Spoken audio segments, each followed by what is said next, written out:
Hello, everyone. Welcome. There's a few people here already, a few people saying that you're very excited and looking forward to it. I, for one, am absolutely looking forward to it. I've been looking forward to this for a little while. So very great to see you all here. Thanks. This is my name's Kit, and this is obviously Voya in the middle and Brandon here on the right. So today, the sort of way this is going to work today is we have planned answers to these two questions. The two questions are: which tablet would we actually buy, and which popular device would we not buy and why? We've got a lot of mutual respect between the three of us. At least we certainly did before we started this discussion and came up with this idea. So we're hoping by the end of it, we still got that mutual respect. It's kind of like if we know what we know. So we are reviewers of e-ink tablets, and we know a lot about them. We know which ones and the features we like and dislike, but somehow we've lost our e-ink tablets and we don't have one. What would we be going out to buy tomorrow? Like they've been stolen or destroyed by fire or something. What would we buy tomorrow just to get working again? So we're each going to present our choices and reasons why, and then we'll have a little bit of a discussion. We'll hopefully ask each other some probing questions and some difficult ones to answer, I'm sure, and give each other reasons why we might not go down that route. And then we'll take some questions from you guys as well. So we've just decided to go left to right, but anything to add, Voya? You crack on and say hi. Just hi to, first of all, Kit and Brandon, and thanks for agreeing to do this whole thing, because it's a ton of fun, at least for me, and I hope it's fun for you guys and for the viewers as well. And also we try to kind of tackle real world useful stuff that's also fun for us to talk as well. And while the last time we kind of discussed previously, who's going to do what and everything, I really like this one because we genuinely have no idea. We made it a point that we don't tell each other what we're going to choose and what's the whole thing. So hopefully that makes it even more fun and more interactive for all of us here as well. So that's that, and definitely like super awesome to see people tuning in, and hope you guys find it fun. Yeah, and I'll just follow that. I'm just really happy that we were able to do this again. I think the last time we did this, it was cold outside, and I think it's almost cold again. And so we'll definitely have to do this more often. I guess one thing I'm curious about, we're each going to announce what we would buy and what we wouldn't buy. I'm curious for those that are watching, if you can guess what devices we're going to say we would buy and what we wouldn't. So before we get started here in the next couple of minutes, drop those down in the comments, because I'm curious to see who gets it right and who doesn't. Yeah, and I think we've got our own sort of thoughts and guesses what each other are going to say. When we came up with this idea, Brandon said, "I know exactly what you're going to say, Kit. You're just too predictable." So I've been thinking about whether I want to go down that predictable route, and if there's any way that I kind of couldn't go down that. I've been really thinking about. Did I throw you off? Did you get some game theory going? Yeah, absolutely. Yeah, absolutely. Wolf already knows. So tell us what you think. Then come on, you can't tell us halfway through. You can't be like, oh, I knew you were going to say that, Kit. I guess the other thing is, before we get going, throw in any questions that you're curious about, because I think we're going to have some time at the end, and would love to spend the last 10 or so minutes answering any questions you guys might have, and maybe having a little bit of a discourse where generally we're apart and you can only ask one of us. Here's an opportunity to ask us and have us actually discuss it. If we have any difference of opinion, we'll obviously talk through that. And we find this really interesting because, as we were discussing last time we did this, we all think, there isn't a out-and-out best tablet for absolutely everybody. It is a case that for some people, it's going to be better for one use case or the other. And we are three people with three different use cases. And I think that bears out what we are likely to say. I imagine it is going to bear out what we're likely to say. I just don't know. Interesting. I don't know whether we're putting that option in the popular tablets option there. We'll see. We will see. Yes, perhaps. We'll see. You guys are both locked in, right? There's no chance you're going to switch it up. No, there's no chance I'm going to. No. I don't think I've given it some thought about that. Yeah. I tried. I thought, is there any way that I'm not going to say this? Totally stumped for Brandon. Yeah, I think I'm stumped for what you're not going to pick. I guess, are we all three going to pick one of the major three? Or well, major free. Right. I think we've got to go Talking for about major tree, but what is this nonsense? I don't know what you're talking about. It's a complete mystery here. No, but yeah, I think a valid question is especially here because this is something that I wrestled with when I was thinking about this whole thing because I kind of was thinking about it genuinely, like if it was a real world situation like this. Mhm. We're like now borderline October, and traditionally we know that some new devices normally come out from one of the manufacturers at this time. So I think that this is something that we should at least keep in mind as well while discussing this as well, because I think it's going to be important, especially for the viewers here, because a lot of them are going to find themselves exactly in this situation because the calendar, that's how it works. Cool. So I know that was a challenge for me personally. Yeah, absolutely. Yeah. Interesting. Boy, I hate Which way you go? Well, my first device has just taken a little while to boot up, so that might be a clue. Oh, they need to be turned on? Oh, no. We're doing demos. Well, right, we're going I guess to one fire thing we should say throughout all of this is regardless of what we say we like and what we say we don't like, that shouldn't affect how you feel about what you've purchased. And this is very much an individual decision. And it's very much about how you use your device and what situation you're in. So just because I like something doesn't mean it's the right fit for you. And I think each of us have a different use case. So I know that's going to be a part of what I'm going to talk about is why my choice is right for me and why the thing I don't want isn't right for me. So that's an important thing to take into account when you're trying to use this knowledge. Absolutely. Yeah. And I think that's a really important point because this is not intended to be an answer to your guys' questions. What should I buy? We wanted to address the same question. What should I buy? We wanted to address it from our own individual subjective perspectives because, yeah, that's what we got. That's what we got to work with, and that's what we can actually present to you guys with.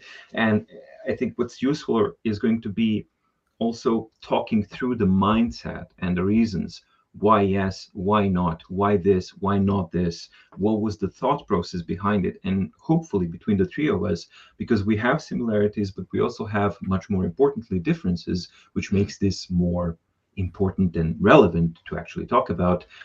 Hopefully you guys are going to pick out, hey, I identified with this, and then hopefully it helps you with your thought process so you can kind of figure out if you find yourself in a situation, what to buy and why to go for something and why not to go for something. At least that's how I was thinking about it. Yeah, I think that's why we felt it'd be so useful. And Brandon, quick question: do you have a hard like end to this one? Do we have to? No, Nope, it's the weekend. We can go as long as we can want. go. Yeah, and hello everyone all around the world. Hopefully this is a good time to stream as well, and let us know any questions. And at the end of each little presentation, we should have the time to take questions on the particular device from you guys. So starting then with, I guess one good point there, Kit. Obviously, if you're here, this time worked for you. But if you're watching this not live, let us know down in the comments what a better time for you would have been.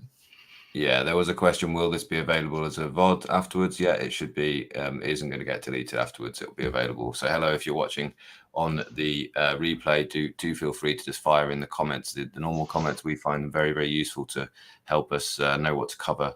And we'll try and answer as many questions as we can on that type of thing. I think, yeah, budget was a consideration. That's certainly something that I'll be talking about in mine. So let's, if we're ready. My what would I buy is the Tab Ultra C. Is there any surprises there, gentlemen? No. I did think very hard about this one, and for one reason, just because I didn't want to be so predictable. You don't like to think of yourself as being so transparent, but I have made a couple of videos. Consistency. You're consistent. Yeah, absolutely. Well, consistency is a major thing in influence, isn't it? Yeah, I did have to go with this. I really thought hard. The only possible reason that I probably wouldn't be going for this right now would probably be money. I might find it actually reasonably hard to justify the sort of £600 you're going to have to spend out this. And if you can get the deal thrown in about £650 with the keyboard case, I do really enjoy the keyboard case on this. But I just was racking my, is there any reason I wouldn't buy this? And if I was going to go for money, I might think of the Scribe. I might even think of the Remarkable with some third-party accessories. But then I would just be thinking of all the things that I couldn't do on those.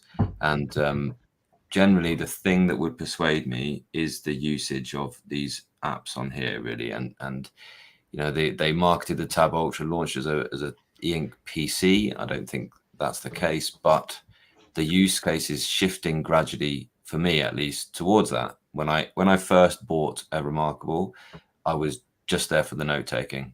All I wanted to do was write notes on a PDF, which I can obviously do on this this tablet and do quite a lot. And then why my thing isn't showing just now, and do make notes on my planner PDF on here. And I wanted note taking. I wanted notes for so many different reasons. But since the advent of the Tab Ultra and in fact, really since the Note Air 2 Plus, it's just the case that I have just discovered that I want to do all of these other things on e-ink. And I do use this quite a lot as an emailer. I do use this. I did a really quick live stream just the other day, and I said at the end of that, right, I'm going now and I need to do some writing. I need to write a review of the Big Me, actually, as the reviews I'm working on at the minute. And this is the thing I took, and I sat and I opened up Docs, or in fact, I think I was typing into Xtiles that day, and I opened up Xtiles and I typed with this thing on the e-ink screen. And I think now that it's become the point that I enjoy the e-ink so much that I want to do those extra things on the e-ink screen. I think at the minute, this color version is really the most compelling one, the most compelling device for that, which has become my use case. I think the other thing that I was wondering whether I would really go with this was the discussion about battery life, which is we've discussed quite a bit in our reviews, and it is the case the battery life isn't as good as the Remarkable 2. The Remarkable 2 or a lot of the other competitors, or even indeed the Books Note Air 2 Plus. So if the battery life was really something you wanted to have, you want that 2-week battery, and you do want that 2-week battery. I was thinking about that, but really, Yeah, I was going to ask you a question, Kit. If you didn't need color or you didn't care about color, would you still get the Ultra C? I think I would, I think I just would, because I think what I care about is using the apps. And what I care about is, and I just have always felt that, like, if I go into the Word app, that distinguishing the blocks on here, or when you're in an actual document, distinguishing all these bits up here, they're just kind of subtle differences in tone, can you see? And that just shows up better in color. So that's where I was going for there. And I just think so many apps just work better in color. And it is the case, if I was to choose between the battery life or these amazing screen modes, and honestly, like that, I've been in ultra fast there, but I thought I was imbalanced because it just still looks so crisp and clear even in there. And I went back recently and I did a bit of a side-by-side. I've done the e-ink tablet World Cup recently and had the Note Air 2 Plus going again. I thought, oh yeah, this is what it used to be like. And that's the significance of the change that books have done recently with the GPUs. It's just become now so much more viable to do this way. And the interesting thing, I hope they'll bring a firmware update which can do better power management with this. I hope that will happen. I wonder whether it's just the way the processors and the GPUs are, and that kind of, if you want this kind of screen performance, you have to accept the loss of power management, the loss of battery life. But I think that I would go with that. I would, that's the trade-off that I think I would accept, that trade-off for the battery. And I still am getting about 3 days with my use case, incidentally. So it is kind of like I can. What, probably half of what you were getting on Black and Blue? Less than half. Yeah, it's I was charging the Note Air 2 Plus every weekend. I was, and then it lasted a week easily, sort of maybe even 50%, 40% by the end of the week. And now, it is a case that I just have to just pay a little bit of attention to the battery life meter, basically. And often I can get away with just plugging it in for an hour and it tops it back up to 80, and that's good through the next few days. Or it's just a case of just making sure you charge it. But with the Remarkable, for instance, that's one of the best battery performances, and it really is the case that you would just charge it once every. You wouldn't even charge it the weekend. You just, when you noticed it was at 20%, you think, at some point today or tomorrow I better charge it, and you just would leave it in for an hour, connected to your laptop, even on a trickle charge, and it would get there. So that's where I'm at, and that's why I would buy that. I think that's all I sort of plan to say. But any more questions from you two? I guess do you just go ahead. Yeah, sorry, go, Brandon. No, I've been talking. Go ahead. I just wanted to kind of offer a comment regarding the books Tab C versus Tab Ultra C versus Tab Ultra, and if I were to choose between those two, and I know this is maybe not the popular one, but I don't care so much about the color, even though it does make a difference. What really surprised me with the Tab Ultra C was the tone of the whiteness that it has. It's newspapery, kind of yellowish. It's not greenish. It's not really ugly, and it's really pleasant. And when I kind of switched back from Tab Ultra C testing it, and I switched back to my old Tab Ultra, I found it to be too bright. And I know that's not going to be a popular opinion at all, but for my eyes and for my sensitivity, I found myself, when I had both of them side by side, I would always go for the Tab Ultra C, not for the colors, but for that background, which of course a ton of users are going to say like, no way, that's way too dark for me. But for me, that was a complete surprise. So that's something that Tab Ultra C works. That low contrast just looks pleasant. Yeah, that's the light right off now. That low contrast is actually quite pleasant to write on. So this is interesting because I maybe have like a hot take difference of opinion on this, which is I love the 300 pixels per inch on the Ultra C, but I find, and I also like the color, but when reading black and white content, I find the color matrix distracting. I see it when I'm looking at it, and in my opinion, I still think there's a place for a black and white tablet. I really hope Books continues to have a true black and white tablet, even though they have color technology, and let people choose based on what their use case is. So like, because the Tab Ultra isn't 300 pixels per inch. And so will we ever see like a refresh for that? That would be a nice thing to see. It would be, I think it's very interesting to see where will they go when whatever the screen is that's in the Kindle Scribe is available to everybody. It must be, surely that must be the case. And that's soon, right? Like I think it was rumored that it was a 1-year exclusivity. So that's very soon then, isn't it? That's this sort of that's November now. So questions from the audience, I guess. Other points. Wolf says it charges fast. It does. Yeah, exactly. It's 3 days, but it does. Yeah, this one, Voya, this you've spoken about this quite a lot. Yeah, I just think we talk about the wobble. Yeah, they just didn't need to so much. Yeah, I mean, I use this keyboard case a lot, so I don't notice that. Yeah, the case is basically required.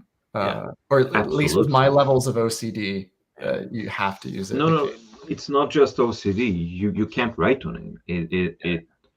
And even if it didn't have the camera, it would still slip around like all previous Books devices would. So you need to add some silicone. Yeah, I used to put those little rubber feet on it. Yeah, I know, but Kindle Scribe did it. Like, how hard? What the hell is going on? Why not? It's very kind of straightforward kind of thing. Yeah, you just didn't need the thing anyway. You didn't need the bump. That camera is not a camera that needs to have extra housing. No. Yeah. No, and especially when it's not aligned perfectly. And it isn't on mine. You can visually see that. I know you measured it. Yeah, and I got it like, okay, Tab Ultra happens, and they've already machined the whole thing. The whole production run went. Okay, you go with that. Tab Ultra C, the same thing again. Yeah, exactly. Yeah. Well, there was a lot of reuse between that, right? But they made some minor changes to the camera bump, right, Boya? Did they? They changed the Not roundness of it. Like it wasn't quite exactly the same. Not so sure, not that I've noticed. And I think Okay. that's the whole problem, because I think that they are basically have to save money on it, because it's the same housing. It's just they spray it with a different color. So it's the exact same housing. And from my measurements, as far as I remember, it's the same two-step Same. measurements as well. Same. So it's I'm pretty comparing much mine to kits that's on screen. maybe the plastic cover, maybe it's a little bit Plastic. rounded. One. But I've also remember that some of the users would say like, "Hey, I measured, and on mine the camera housing was aligned." So who knows? So Tommy mentioned fingerprint marks on the screen. I also agree. I notice temporary discoloration with my fingerprints on the color screen that I never felt on the other devices. Do you guys feel any of that? It's not something I've actually noticed, but it's probably something that when you now know about it. Yeah, like not something that maybe I have caught my greasy attention. fingers. It feels like the oils from your hands react differently to the color screen than I noticed previously. Yeah, there is definitely a difference. I Right? You know, the tone of the screen. There is a difference in there. Yeah. Well, it's the matrix thing. So you have it or you don't. Yeah. Cool. Any other questions from the audience, or should we fire on with the next? Let's just do this quick one from Marcus. Do the Books devices require Google account? They do not. No, you don't. No, you don't have to. No, not at all. No, I think to use Google Play, you need to. Yeah, that. Yeah. In order to use the Google Play Store and to utilize the whole point of having access to all of the apps and expandability of the functionality of the tablet itself, you have to have, obviously, Google account. Side loading is a Google thing Play too. Store. You can side load without Google. If you want to go that route, but side loading APKs from third-party sites is also a source of Trojans and viruses. And the person asked that they're very safety and privacy kind of oriented, so I would not be able to recommend if somebody's concerned about safety, I cannot recommend side loading APKs that are downloaded from non-Google Play Store, because you do not know what has been packed in there. It's just, that's how it's been since the 19s with the exe files and zip files and then DLL files when we got Windows. So yeah. Oh, sorry, Brandon, you don't know what I'm talking about because you're probably on Mac. You guys don't even need antivirus. It's PC over here, but when I want to get things done, yes, I'm on my Mac. I know. I'm just for goofing off on. This is our private Brandon bashing. In fact, on the thumbnail for this, I just asked Brandon, how do you take a screenshot on Windows? Because I just knew it would get everyone to have a great smile for the thumbnail. Anyway, let's fire on. Are you ready? It's Unix wire. Okay, so I'm gonna pop you up. I can be. Don't pop me off, dude. I still have much to live for. Sorry, I'm in a good mood. It's Sunday. It's been a long day and all that kind of stuff. So, yeah, everybody is going to be. So the scenario was what? There was I lost all my devices and I need an e-ink device, and everybody's going to say like, oh well, Woya's going to buy the Supernote, right? Let me move my laptop a little bit here. So Woya's going to buy a Supernote. Well, no, actually, if I were to buy a device today under that scenario, and I had to buy one today, I was thinking about it, and my gut was like, well, that's what I use, so that's what I would buy, right? Actually, I wouldn't. And the reason is one of the questions that was mentioned before, and that was, is the budget a concern? Yes, it is. And when you're buying a Supernote, the budget is a concern, because if you're buying it from Europe or you need to kind of import it into Canada, US, doesn't matter. You have import fees, you have all these things, and it adds up to roughly around $600-ish, something like that. Depends what your import tax are and things like that. So that was my first consideration. It was like a lot of money, so I have to really think about that. And then what do I have to think about? Well, we know that they've announced that maybe the X2 is coming right around the corner. So right at that point, then this is like a big question mark for me, because what if I, blow 650 bucks now, and there's an X2 that will have, they said, replaceable batteries, which is something that I'm very strongly for. And thankfully in Europe, they're finally adding, the considerations that all new electronic devices will have to have replaceable batteries. Hooray for that. So it's very nice to actually see this. So that's a big question mark for me. All right, so if that's not a thing, then I was thinking like, okay, then, well, the next logical thing would be the Tab Ultra of some sort, correct? Well, no, because this is my own personal Tab Ultra, not Tab Ultra C. This is the Tab Ultra that I bought, that I still think is a phenomenal device, but I actually regret this purchase. And I regret that I sold my Note Air 2 when I bought this device. Since I bought it, I don't like it. I'm not vibing with it at all. Tab Ultra C, different beast altogether for me, because of these ton of little small things kind of add up to one big thing that makes a difference to me, and I could connect it. What are those specific irritants, just for the audience? Specific irritants. It has zero personality. That's my subjective thing. So absolutely zero personality. So what is this? This is an absolutely excellent tool, and that's a tablet that's using top of the cream e-ink technology that we currently have. Absolutely 100% agree with. Cannot disagree with that, because that's a fact. So if you want the best tablet with the best that e-ink technology has to offer, it has to be the Tab Ultra or the Tab Ultra C. That's just how it is. I'm not blind to that, but this is a subjective thing, right? And there's a plushie there on the guitar, and there's like plushies all around, and there's like toys all around, and I need a connection with the thing. Otherwise, it's just a thing. And if I'm interacting, so with the Note Air 2, I had that. It had charisma, it had character, had an orange stripe, it had a sexy design. I enjoyed holding it in my hand even after 2 years. That's something remarkable too, has in spades. Like, it has bucket loads. It's like, oh my God, it all sucks, but you just hold it and it's like, oh yes, my precious.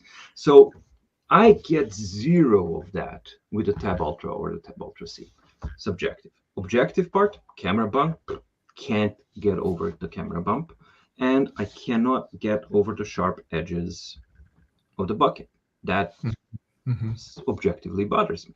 So the end result is, like, I sold my Note Air 2 because I bought this thing and I'm not even using it. So that's like double the reason to hate it. So nope. You want me to send you my Note Air 2 for you?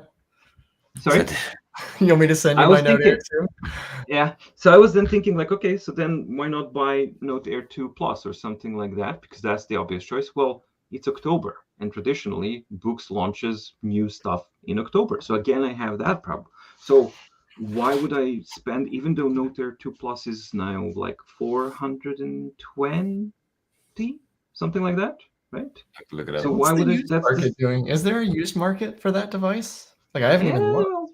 There's some used markets, and that was my train of thought as well. So then I was thinking, like, okay, so what would I buy now when I'm waiting for all of these new things that are probably going to come out? And I don't know what's going to come out. I don't know when new Supernote is going to come out. I don't know what Books is going to come up with. Maybe they come up with something, to appease my Note Air loving heart. I have no idea. So, but I need something to write. And this is what I would buy. If this was the case, that's exactly what I would buy. Because this is Remarkable One, for those who don't know, my original one from 2017. Why I would buy this? Because you can find one in an excellent state for about 100 and 110 bucks. There's tons of them. And I primarily write And that's what I would need the device for. So I can definitely appreciate everything that this device has to bring if it costs $110. If it does, I'm a happy puppy. Yeah, Yeah. it's not a good reader. Yeah, it's not this, it's not that. But you know what? For $110 or around, I've seen some even go a little bit cheaper when they go without a pen or something like that. As long as they're like fine, that's actually what I would go in this situation, so that I can see what is Yeah. books gonna do, what are all of them going to do, to see where we're at with the prices. How are the new launches going to affect the prices of the old devices? Are they going to affect them at all? For me, it was simply a way too many question marks in this situation. Now, if we were to do this same stream in November, that would be a very different story, right? Then this wouldn't be the choice if it was the November. So if it was November and say that Supernote said, hey, we're not launching anything new, or X2 is, I don't know, we're not launching until end of 2024 like they did for A4X, then it would be the Supernote A5X, right? So I just wanted to kind You of gotta go through. pick. You gotta make a final answer. I gotta As make a of final today, answer. If it is, right- if it's right for now. today, for right now, Where's your answer? this Wait is till actually November. this is for today. You know, end of September, and the way it is right now, and I have to go and buy a device, and I don't have any e-ink. This is what I actually would go for. Yeah. Interesting. So That's fascinating. It's the first one I bought, and I bought it when we were waiting for the Remarkable 2, and they were just doing such good deals on it. And you're absolutely right; it is still killer. I've actually given mine now to my brother, and he uses it, and he's very happy with it. And yeah, you know, it's a testament that it is still going. I really liked the buttons on the bottom as well. It's something I really Yep. enjoyed. I liked how light it was. It's plastic. It's way durable than the Remarkable 2. Way more much durable, yeah, lighter, and you can chuck it. It's fine. It's not going to I break. The power button's really not going to wish suck. I really wish they'd make a student Remarkable. I wish they'd had two, Yes. and they make that Yes. basically, and make it cheaper. You know, less RAM, less, because hey, it's 512 gigabytes of RAM. Is that right? Is it, if I remember correctly, or is it 1? But it's not a lot. 512. Yeah, 512 of RAM, 1 core. Yeah, and it's 1 core processor. 1 core. Yeah, and it still But works. do you feel any of that? Do you feel any of that when you're You comparing do comparatively, that? like you put it side by side, you will. Yeah. But for what you know, and I think Voya's use case very much, yeah, it can never do what the tablet C can do. Of course, it can't. And the software couldn't, but you couldn't use it on there to, you know, you couldn't put Google Play Store on there with that kind of things. Yeah, wait until November, though. Don't know exactly. But I think the really interesting point is the used market or the refurbished market is actually a place to find value.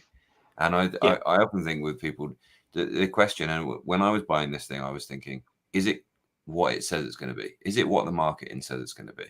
And I think sometimes, you know, I was looking for just this hyped up feel that Remarkable was selling to everyone, you know, this pen and paper feel, and the kind of the way it would just get out of your way. And I remember trying it for the first time thinking, yeah, I like this. This is what I wanted it to be. And I think, you know, it's a used device is a very valid option, essentially. It's an important consideration, at least, to kind of keep it in consideration, because these are expensive devices. I mean, yes, we're talking like, you get a huge amount of value for 400 and something bucks with Booksnote Air 2 Plus or something like that. I'm sorry, Brandon, I can't go with Remarkable 2 as a value thing because of this. Because this does exactly all of the same things that the Remarkable 2 does. It's the same operational software. It doesn't have the type folio, granted, you don't have that. But I can't say that Remarkable 2 is a good value. It's too fragile. Yes, it's unbelievably sexy, and the design, I think, is a testament that this thing, if it came out today, like if it came out in September of 2023 and it came out looking like this, I would still go like, oh wow, this is awesome. But this came like 3 years ago and it's still this good. And I think that Remarkable's hardware design team is one of the best that I've seen probably on the market. And they've kind of confirmed that when they launched the Folio. Yeah, Folio has its ups and downs. And yes, stitching should have been there. Better materials should have been used for the covering. But the engineering of it, the design of it, that it's covered, that it's still a flipable cover. And then when you need it, you just lift it. Oh, it's so tasty. And they've done it like again, so that it's really that good. So in some ways, I really wish if Remarkable would release something new, right? Like a Remarkable 3 or something like that. That would have been a nice thing because I'm genuinely excited about their hardware design, engineering team and capabilities. Business-wise and things like that, yeah, some things are good, some things I'm really disagreeing with.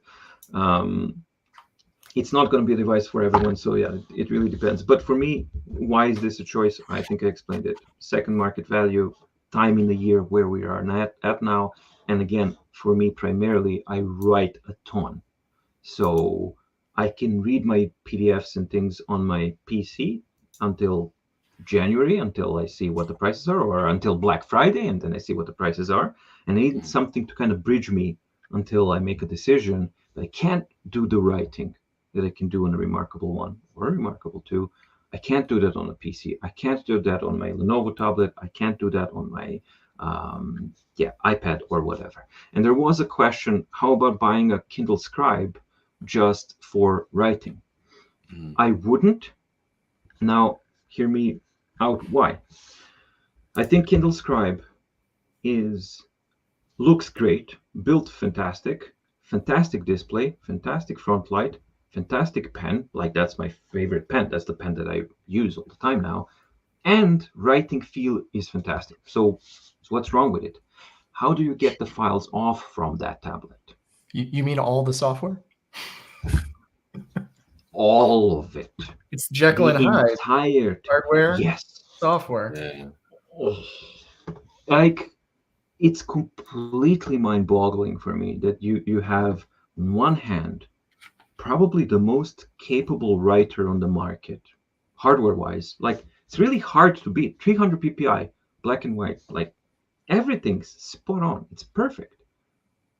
But if you need to take the stuff off, Yeah. And the cloud is little things add up. Yeah, that's why it's not that prevent you from using it more than you otherwise would. Go ahead, Voya.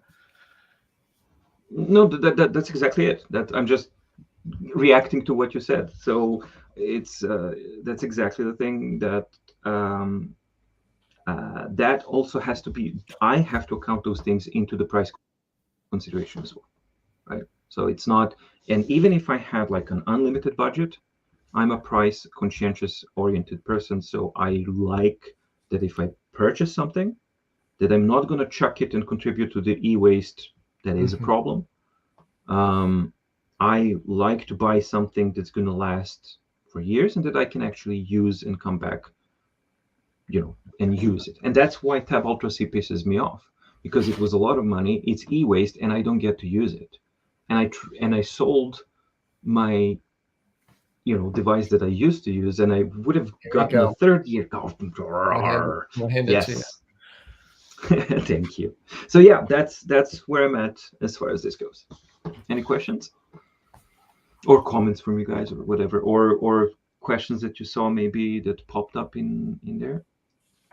I think we hit a lot of them as we go. Yeah. I agree with All Carl. Right, then, cool. Awesome. I think this has been absolutely fascinating, Brandon. I think we're gonna get in with yours because Mine's going to be way quicker. We don't get the No, you full don't have to be soap quicker. opera. I'm not going to have this build up. Right. I'm sorry, I can't do what Boya did. Boya's too good. But I guess it's probably worthwhile to talk about where we started, which I think you guys both said Remarkable 1 was where you started. Yeah. I started with the Note Air 2 Plus, and it blew my mind. It was just fantastic. It was a whole new world. It took me from a Moleskine into the e-ink world, and it's just been excellent. But my use case is one that rewards focus and creativity. And my primary goal is digital sketching and note-taking. And I need a way to effortlessly share what I'm sketching in real time and immediately share it afterwards with the team. And so for me, it's the Remarkable 2. It does the best job of giving me that creative space and getting out of my way. It also has the most painless screen sharing and export that's baked directly into the platform. And lastly, it's the only e-ink platform that has proper vertical scrolling that allows me to complete my thought on a single page instead of artificially being limited to a specific page height. So no, it's not the value king that the Remarkable 1 is, but in my space, I mean, I spent $500 on a Note Air 2, and then I bought a Remarkable 2 just to review it, and then I ended up keeping it. I fully intended to send this back after I did my review, and the experience of actually using it and the focus that it enabled me to have that I couldn't get on the Books writing app is what kept me in the Remarkable space. So I think the Remarkable 2 is an excellent value. Again, not as great as the Remarkable 1, but I think if you can get a refurb and you can get a referral discount, and then you add to that a third-party stylus, I think it's what, $280 US for a refurb with a referral. And then you can get a stylus for as cheap as $30. So you're a little over $300 new-ish. Again, I know Remarkable gets a rap for being expensive, but that's not terrible for new-ish. So what if you don't want to then sign into the cloud, which is, it's not too expensive now, but it's still a consideration. What do you not get? Remind me. So I guess let's start there, because actually that was a key factor that brought me to the Note Air 2 Plus. Is back when I purchased a Note Air 2 Plus, I want to say Connect was $8 a month US. Yeah, it was, yeah. And you needed it to get screen share, and you needed it to do handwriting conversion. And I was like, I don't want a monthly bill. So I was like, Remarkable is out. And that's why I went with the Note Air 2 Plus. That, along with having a backlight and having Kindle support, because I've been using Kindle books for forever. That all changed in September of 2022, where the Connect membership is now $3 US. And you no longer need it for screen sharing, and you no longer need it for handwriting conversion or cloud. So in my opinion, right now that $3 a month gets you backup protection if you were to slam this against the wall and it couldn't be recovered. Like, that's what I pay $3 a month for, is so that if this got stepped on by my 10-year-old, I could buy another one, log in, and within whatever the shipping time is, be back up and running. So that's what I pay $3 a month for. But I mean, I guess I'm curious, Voya and Kit, what your thoughts are on typing on the Remarkable. Because I know where I was about to ask that question. Like, in this purchase, would you include buying the Typefolio? I think the Typefolio is very use case dependent. I think if you are a writer by profession, or you have some benefit of getting away from your computer or getting away from your default workspace, then I think the Typefolio does that best of any of the e-ink tablets. I think if I want to go to a coffee shop because that puts me in the right mindset to write creative work, I think that works. Is it just being a productivity tool or an alternative to a computer? I don't know that it works, but if I were a writer and I made a living writing, or I wanted to make a living writing, and I needed to get into a very specific headspace, then I think it's worth it. If I don't fit into that small use case, I have a hard time justifying it. I had a go with it, and I found this really annoying bug, which was from the cloud service, which actually Remarkable's cloud apps, the three of them, web app and the mobile app and the desktop app, they're actually quite good and they work together well with the cloud. You pulled off some text and every single line break, it had a weird funny symbol when you copied it into Word. Oh, I hate that so much. Yeah, so I think I mentioned this in my review is I shouldn't have to be a software engineer to be able to get documents off of it. But To then get you to find replace of that character. It's just I tried it recently and it's gone. So that's they good. fixed it. Okay. Yeah, I think in an update they've just fixed that out, which is just like one of those sort of no-brainers really. And I think that I should now I want to give it a second go really. And there is that kind of romantic kind of, you could do handwriting conversion and then your first few scribbles handwriting, that could be your outline that you handwrite, then you open up the thing and you start typing, and then you can annotate and then you can reconvert, and there are workflows with it. I just think if I was a writer, which I do consider myself to be a writer, it's what I do when I make a review, I write it first, and then to be able to put that straight into Google Docs or Word or my knowledge management app, then that is I think that's what leans me towards there. And I think there is always that step of you're gonna have to copy and paste out of Remarkable at some point. Whereas it's there in whatever you're going to use to take it. You're writing from you to the publishers, from you to wherever else it needs to go. And that's the step that I would find jarring really with Remarkable. So that's a really good point. I saw this comment. I think this is a worthwhile one to call out. Someone asked, do I still incorporate Typefolio into my day-to-day workflow? And the answer has a lot to do with this, which is I have a keyboard that I use every day. And I find that any keyboard that's not this keyboard or one like it makes it really distracting to do in-depth writing, the kind of writing that I think Kit's referring to, and the kind of writing I think of when I think about a creative writer or a professional writer. I don't want to think about this. I don't even want to think about that screen. I just want to be in my own head. And so for me, I think the Typefolio is the least distracting of all of them. But with that said, it's still a minor distraction. And so I have a lot of quirkiness built into my keyboard. So I have escape here and I can hold it to get a hyper key. And I can hold these two keys to go up and down. And I can't do any of that on the Remarkable, and I can't do any of that on the books. And so what happens is my muscle memory kicks in, and then it types all kinds of weird characters, and then I'm completely out of my thought process. And so for that reason, and again, that's a very unique personal thing for me, I don't integrate the Typefolio into my deep concentration type work. Cool. Thoughts from other people? This is an interesting point. Marcus seems to point to why that bug was there in the first place. Thank you very much, Marcus. Appreciate that. Well, so that's interesting. So if it's a Linux kit, you're on Windows and you were getting it. So yeah, I'm not... Remarkable is Linux. Remarkable's OS is Linux based. So character conversion is, that's what actually happens. Yeah, is anyone here a Linux main, and do they run into that? Anyway, let's go down the comments. Yeah, there. Really, I really like this comment, by the way. Who are the non-voyeur people? It's a good, name them all. Seriously. Kit and Brandon, yes, they have channels and they do really excellent work, and you should definitely check their work because they do different perspectives and they cover all of these things from a different perspective. And I do encourage that you definitely learn their names and visit their channels and subscribe and check their work because they do excellent work.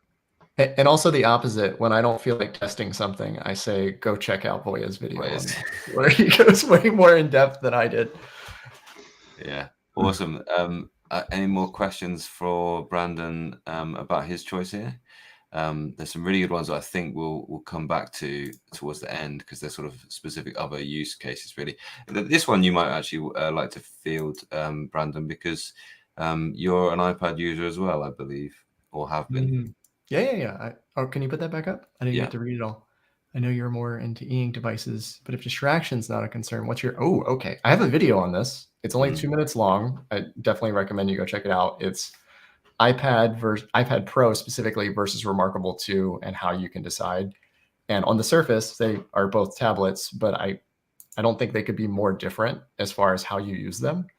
And so the TLDR of that video is I feel like the iPad can do infinite amounts of things, but is second class at all but a few of those. Yeah. And I feel like the Remarkable or even the other e-ink tablets have a legitimate use case and they're world class at what they do. Yeah. And so if you need a writing tablet, go e-ink. If you want a computer replacement that has even more utility, but is never going to be the best device at any of those use cases, then go with the iPad. Awesome. Yeah, I think that's sort of where my conclusion about the thing was. Well, it's that if you want one device, full stop, then iPad is the choice. Yeah, I still think that if you have no other, you just want one computing device in your world, I think that's probably the choice there. Awesome. I'm old school. It's a laptop for me. Yeah. I mean, that's where I'm at too. I'm willing to give up touch to have. Yeah, I don't But need touch. what I mean is it's a one jack of all computing trades, device. isn't it? But it's a Mac. Yeah. It's a master of none. Awesome. I think that's all the ones for the. How long does the tip last on the Remarkable? Brandon, Depends how long and how hard you press. Yeah. And how much you write. That's a really tough question to answer. I mean, again, it's very personal. I think I've gone through 3 Remarkable tips in a year and a half. And I know people who go through a Remarkable tip in a week. So it's very much based on your writing mechanics, and as much grief as I get from people in comments about my weird writing mechanics, I don't go through a lot of nibs. Interesting. No, and, Cool. And there's also one consideration. I've also encountered that people on the Facebook group for Remarkable, they change their nibs when they are no longer aesthetically pleasing. There's that as well, because they do flatten out like a little mushroom thing as you start writing. So yeah, genuinely they start looking ugly, and they start feeling bad because the precision is gone, because you no longer have that nice rounded tip. So yes, the writing definitely changes, but you can definitely use it for months and months. And there's a little tip, and I'm probably sure that all of Remarkable users know that. But when your tip on any device that uses these nibs, softer nibs, felt nibs, when it mushrooms out and creates that conical thing, take a nail file, just round around, it takes it off, and you're good to go, and you can just continue using it nicely. Yeah, so they can last, and you get a pack of 8, is that right? Maybe 10? Yeah. And 9 plus 1, I think. So yeah, 10 together. Yeah. And so you know you that is good for some time, really. Good. Shall we go on with what we wouldn't buy then? Yeah, I think that's as well. And fire on in the same order. Is everyone happy with that? Let's do it. I'm kind of predicting there's going to be some. I don't know. I'm just like throwing it out there. I think that there's going to be some matchups here, but we'll see. Ooh, okay. Maybe. Okay, so I'll go first. And what wouldn't I buy? And it's out of the popular ones. So again, we didn't really specify what those popular ones were for the purpose of this. Maybe we should have. You're saying the big 4. So Kindle Scribe, something from Books, something from Remarkable, something from Supernote. Are those the 4 you were picking from? No, it wasn't. I was. No, I was picking everything. I was going for bigger. That's fine. I was going for bigger brands. And this is the one I think that should have been so much better. You probably saw this one coming, everyone. I wouldn't buy this one unless I was a reviewer and wanted to review it. And I think this is a bit of a shocker. It just should have been better from them, really. And it's that's the surprise, really. I think there's an absolute lack of any kind of coherent software strategy on this. I think the screen performance is pretty poor, really. You got the options I can't see much difference between them in terms of how it actually performs. And I think the things like rotating PDFs, not rotating the actual annotations, that's the thing that really has got me out of, well, I've never been in love with this device, but any type of positive feeling about this device. I don't know if you saw that. I've actually been trying to do the other really annoying thing is, well, it did a cardinal sin, actually. It forgot one of my PDF planners. It's just gone. It didn't, not in the 2 weeks that I was using it. It's gone from the whole device, and I cannot find it. So I've just tried to download the. I managed to download my PDF planner. Here it is. When I click open it from download, it asks me if I want to open it with ebook reader, but not the actual PDF reader on the device. So the ebook reader is the ebook store they seem to have partnered with, and so you open this. Oh, it doesn't work at all. It did work a moment ago. So good demonstration. Now I can buy a James Joyce, which I've read and it's good. But moving on. And this is what I got. So I can't annotate on it now. And I unboxed this in a live stream and got it going. Somebody said you need to put it into the library file. Now, where on earth is the library file? So I need to move this PDF. Use the move to. And I need to put it into a library folder. Where's the library folder? And here's where I need to user. You need to know the number. Yeah. The first folder. The first folder with the numbers, I think. With the numbers. No way. Yeah, with the numbers, and then you're gonna find the device doesn't exist. There it is. With there. There you go. Move yeah, here. There it is. So it's well, like a pirate treasure seeker thing. Yeah, I know it was in there, right? But now I can now go back to the top of my device. However, you can do that. Here now, I can go into my library. 2023, right? It's not there. Nope, it's not even there. And I do despair. So, but I can show you what I mean with this because I can make an annotation on this part of the screen. Now I am in their reader, which is the most simple thing. I haven't got access to all the pen choices that they had in their notes. I can make an annotation on here. Fine, I'll write my name so that we can see that now when I use the auto rotate on the device, the PDF rotates, but not the note. Now, this is, you have to laugh because otherwise you'd cry. And if you bought this, what on earth, guys? And this is the thing, this should have been so much better. It just shows you how little Lenovo love this device, I think. Oh, yeah. And, it's a weird one. I mean, isn't it a glorified beta? I mean, this, as far as I know, this device is still not in the US. Yeah, it's not. It's not. I don't think so. Yeah. I don't think it's gonna get. So why is it in Europe and why is it this bad? It really is. So actually, that would be the key question. Why is it this bad? Yeah. Why is it bad? But why is it this bad? Okay. I mean, come on, guys. Like, it's so that's really and I know how to use tech, and it's an Android device, and I can navigate around, and I can work that out eventually. But like, some people they're looking for, and they're trying to market this as a similar thing as the Remarkable, user friendly, and you can write on it. It just really doesn't know what it wants to be yet, and it should have been better at launch. It really should. I even read a review recently. I won't call out who they were, but one of the pros was a well thought through software experience. And if this, and I just think you should be careful. Well thought through but poorly executed? No, not even. I mean, it just maybe there was a ... to the quote. Yeah, and then Google Drive. I'm all right. Granted, I have the 200 gigabytes storage in Google Drive, so it's quite a lot to refresh. But it just doesn't ever get. It takes 10 minutes and then it will crash again. So they thought through. People like to use Google Drive, but it's just not working, and it's awful. It's I'm still in shock. Yeah, it is shocking. It is. It is shockingly bad. I didn't have to review it then, because it's still refreshing. Maybe I should send you mine to have a look. It's still refreshing. It's not refreshing at all. It's downright infuriating. The other thing that the other thing I'm surprised about is in the FAQs it says, "Can you install apps?"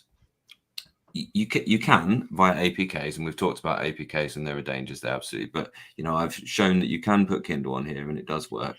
But you won't get any Kindle updates because they would be managed by the Google Play Store. So you'd have to download a new version. But Kindle works on here, and I'm logged in. Here are my books. Fine. for example. So you can download pretty much whatever you like. You can look at CPU-Z, which was another thing that shocked me, and I'm really interested in your opinions on this, guys. But in the FAQs, it said, can you install apps? The answer was no, you cannot. And I'm paraphrasing, but this is the gist. It's a device for reading and taking notes. Okay. Yet, by default, they put Firefox on, and they put WPS Office on there, which, hands up in the chat if you're a WPS Office user. Maybe there are some people out there, but I don't think there are many of us. It's forgotten that one. That one's Crickets. And so they put that on there with a PDF reader, a Word clone, and a PowerPoint clone, and an Excel sheet. So clearly it isn't designed just for reading and writing if you put WPS Office on it, right? And then there's the whole, and Voya's review covers this brilliantly, the whole subscription plans for things like voice to text. Cherry on top. Oh, it's just, and for cloud storage, which, Books gives you 10 gigabytes just for free for every account you make, and I guess they must have a way to stop people just spamming accounts. But anyway, the hardware is quite nice, and the screen feel is nice, and generally the note-taking app is nice. The pencil tool is really quite good, really quite good. This is the standout feature of the device for me, is the actual pencil with tilt tool. It's Is the pencil better than the Scribe pencil? No, the actual pencil. You mean? No, the brush. I think it would be a toss up. I think probably. In my opinion, I think the Scribe has the best pencil. Yeah. I think the Scribe. I second that. Yeah. Just generally the tools are okay. I know when you first looked at this, it looked very much like a Remarkable set of tools, and they've changed it to make it look like a kid's set of tools for some reason. But there's no there's some positioning. This is what it's capable of right now. It's a great it's for reading and writing on. And this pen doesn't annoy me because it's too thin and it's quite solid. There's no, and so actually for long periods of writing, it actually hurts your hand. That where the way cheap biros, you get that indentation. That gets me. I don't enjoy that at all. I like the storage of it. I like the case. I like generally the actual hardware. It's quite nice and light. It's got a good battery life. It does have a good screen. It does have the auto dimming light, but it doesn't do it in the right way, in my opinion, because when it's brighter, it sometimes gets brighter. And I just don't think the algorithm's right what they've plugged in there. It seems to me that like when they've just left it almost like a ordinary Android, get really bright when it's sunny and bright and the lights go up. And then, but you did show on yours, Boy, that it actually did turn off when it was super bright. But I think it might. Did they really do that? Yeah, I think it might just be the placement of the thing, like because there's light sensors down here somewhere. There's two of them on the side. Right, there's one at the top and one at the bottom. Yeah. But yeah, I had it near an open window, really bright, and it got super bright. And I was like, "What are you doing? This is e-ink. This is precisely when I don't need this." And just generally, it's just not where the auto dimming sensors that we've seen on some other documents, like the Palmer's got it absolutely right. The last thing I'll say before I stop my rant, frankly, is no, get it all out. Thanks, you clearly need a safe space, except for everyone's here. Yeah, but if the processor that CPU-Z now, I wonder whether CPU-Z isn't reporting this accurately, is the RK3066. Now this chip is like 10 years old or more. Actually, I think it's 2012. Now, if that is accurate, which on the list of specifications it's not, it's like the 3085 or something. I've covered it in a video somewhere, but if that's accurate, this was in like one of the first Fire HD tablets. That's the level of tech we're talking about. It's kind of wild to think about because it says 40 nanometer there. Oh, yeah. And that's just wild.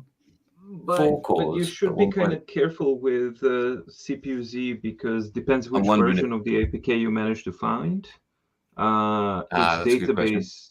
Yeah, that's a good question. So CPU-Z internally has a database that can recognize new chips. And if it is an A55 family that's a newer one and it doesn't have it in a database, it's just going to tell you, well, that's probably this one. So I don't know for certain that could that's well that. be. I'm hoping that it is. if the Yeah. device was a Google Play Store, then you would know which CPUs you get and that you get the current database. But because you had to sideload it, that's also something to It keep in says mind. 2023 at the 23. bottom. Copyright 2023. I can look. Yeah. I'll look now. Then definitely, then that's a high possibility that it has that ancient SoC on it. Oh my word! So what are they playing at? This is Lenovo, and the other thing is I just don't think they've analysed their competition. I don't think they've done enough market research, enough development, and it just doesn't give me any confidence for the other quite compelling ideas that they're doing with e-ink. A lot of people are looking at, it's a dual screen laptop with the twist or it's the one with the screen on the side, and there's actually some nice ideas there. I like I like the idea of me constantly having to be able to switch to an e-ink to enjoy typing on e-ink, but I'm just not convinced if this is what they're doing with e-ink and this is their level of software development and how much love they put into the device. I'm just not not convinced that they'll have done anywhere near the level that necessary to get a good experience of one of those laptops. Yeah. I'll just throw something in here. I'm a big Lenovo fan. I'm currently working with my Lenovo Legion. This is where we're streaming. That's what I'm using for streaming. That's my main laptop now for years. And my regular Android tablet is also a Lenovo tablet, and I love it. Here's a key bit of difference why these two Lenovo devices really work. They do not require from Lenovo to develop and design and engineer their own software. So my laptop is running a Windows PC. That's a story in its own, but it's not Lenovo's. My Lenovo tablet is running an Android underneath it that just has maybe a couple of things that are done by Lenovo, and they're the shoddy element of the tablet. This at their heart, is Lenovo is a hardware company. And exactly. And this is what's the problem here. They do not have a department, and they do not have experience to actually design, to create a concept and bring it to a reality of this. So what I think happened here was they said, hey, Remarkable 2 is small. Remarkable is a small company, right? But they're doing really well. So let's just take what they've done, put it in there. How hard can it be? Famous last words. It's hard. How hard can it be? You have to have an interest. And for me, this is a brilliant example that you actually showed, Kit, because I would definitely add that on top, because that's so bad that I didn't even consider it. That's like not even in a competition. What, the rotation thing? Or? No, the device. The smart paper. Oh yeah. That's not even a consideration because it's not complete. That's not finished. Yeah, it's not complete. Hardware is fantastic. Yeah. Incidentally, this is the latest version of CPU Droid. CPU Z. Then maybe they have the 40 nanometers. So they've sold me a 40 nanometer chip from Yeah. That's insane. Incidentally, just really quickly on chips. I've been looking at some devices that have got the MediaTek G99, and they're all running the Android 13. And they're all very affordable. So I'm wondering whether the MediaTek G99 is something that the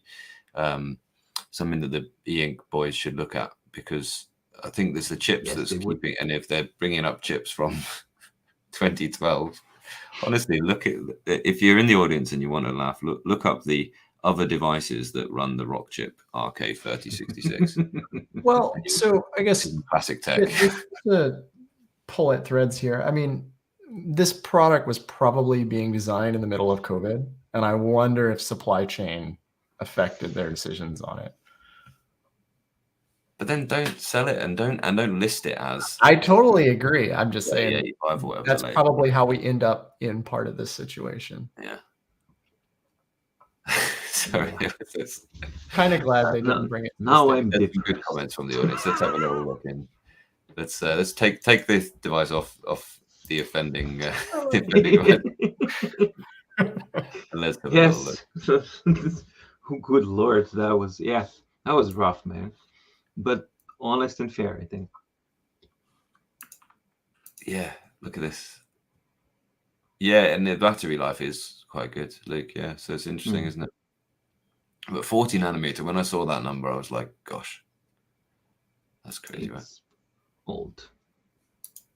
Yeah. I think That's it, yeah.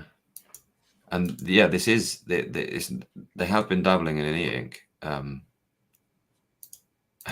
They've been dabbling in placing e-ink screens on Windows machines.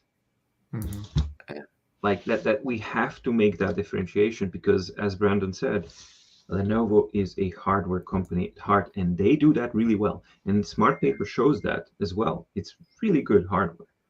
But the software part just shows that it's like, okay, if a student brought me this as their final work, how would you grade it? Kit, what would be the grade? I would just say, please try harder. This is my favorite bit No, of feedback. But yeah, no. Well, This is even the a C, final is it? delivery. It's not F to A. It's not even a C. It's like, can you give it an incomplete? Yeah, probably. Yeah. So the one thing they got right, I they got this lock screen right. This default lock screen is very attractive. That's it. At least there's that. Yeah, it is. It's quite nice. It's very nice. It shows off e-ink the way the way the tones roll off. It really does show ink off it. It is. Kit, what's the pixel density on it? I don't remember. It's the old 227. 227. Yeah, it's the last version. Yeah. So it's not. Yeah, they haven't got the latest Kindle thing. No. Yeah, interesting. People are still in shock, so we should move on. We're gonna have to give them some other good news. Yeah. Okay, cool. If we're going in order, then Brandon, you're up next. We switched up our order, but that's fine. Switched it. Well, StreamYard has. Yeah. All right. Okay. So as much as I hate on the Kindle Scribe, it's not going to be my my not buy for today. And I think I'm probably going to surprise some people, and I'm probably going to upset some people. And to those people, I'm sorry. But super note. I know. It pains me to say this. And this is completely a personal preference thing. The Supernote is not a bad device. Quite the opposite. I actually think it's an amazing device that is both practical and has an amazing design philosophy and software. But the sad thing is it is not compatible with how I write. And so every time I use it, I bog down the pen and it's distracting. And so as much as I'd like to say the Kindle Scribe is not the device I would buy, I actually prefer writing on the Kindle Scribe as long as I don't have to manage notebooks or get items off or get items on. But again, completely personal. I'm not saying don't buy the Supernote, because I think for people who can live with how it writes, and I'm curious y'all's take on this once I'm done with this. Yeah, I can't deal with how it writes. I love the software. I love their upgrade philosophy. I love the team. And I love how they've improved it a ton since it first came out. But from a completely personal preference standpoint, I have a hard time justifying buying the Supernote for myself. But I'm curious, like, what about how it writes? What aspect of it is it that doesn't suit you? Yeah, so I mean, it's the fact that the screen gives so much that when I'm writing quickly, I get inconsistent response from it. So at different points in my stroke, the pen bogs down differently, and it just throws me off. I think it ultimately comes down to... Oh, you mean the friction, the physical friction between the pen? Ah, okay, now I get it. Yes. So I kind of like it that it's almost like the way a ballpoint works, and you do get these kind of like little... Again, it's completely personal. I'm not knocking... Like, I love that they went all in on that feel. Like, I commend that. They said, this is our user, and this is not our user. And I just happen to be the not user. So I prefer the pencil and paper feel.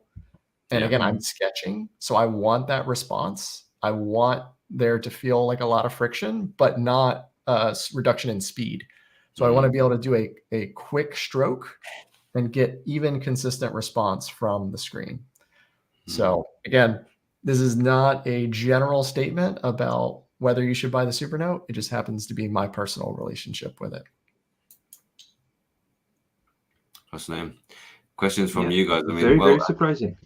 There's a lot of people who said the software is the weakness. So how about that? Because we would... Software is the weakness on the Supernote? Yeah, we would say, well, things like the linking, the tables of contents, did that not rescue it for you? Or have you not tried using other pens and nibs on the I've tried loads. So I love the Heart of Metal pen.